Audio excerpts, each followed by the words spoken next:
আমাদের দেশের উন্নতি বা দুর্নীতি দুটোই আমাদের সিস্টেম অ্যান্ড এডুকেশনের মধ্যে দিয়ে পড়ে যায়।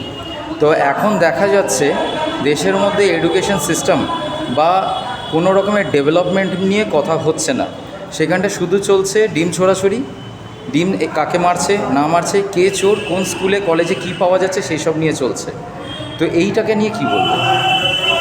এটা তো মানে কিছু বলারই নেই, কারণ শিক্ষা সবার আগে।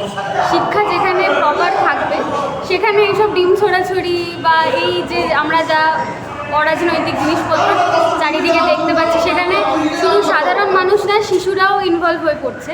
তো সেটা খুবই খুবই খারাপ একটা দিক।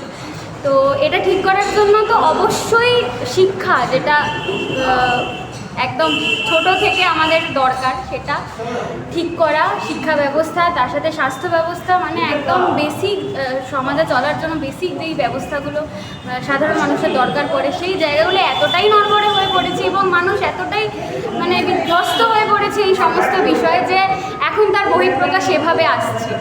তো আমি অন্যদিকে আর কোথাও কিছু বলবো না, শুধু শিক্ষার দিক থেকেই বলবো যে যেই রকমভাবে বাচ্চাদের শিক্ষার সিলেবাস, পরীক্ষার প্রত্যেকটা সেশনের সিলেবাস যেভাবে চেঞ্জ হয়ে গেছিলো, সেটা আবদার করব যেন আবার পুনরায় আগের মতন যেরকম বাচ্চাদের মানসিক স্টেট প্রত্যেকটা ক্লাসে যেরকম থাকে সেই অনুযায়ী যেন সিলেবাসটা ঠিক করা হোক। তাতে তাদের মানসিক বিকাশ যেমন সুন্দর হবে, তাদের ভাবনা চিন্তাও ভালো হবে এবং পরবর্তীকালে কোনো এইরকম বিধ্বস্ত পরিস্থিতি আসলে যেন ডিম ছোড়াছড়ির মতন পরিস্থিতি তারা ক্রিয়েট না করে।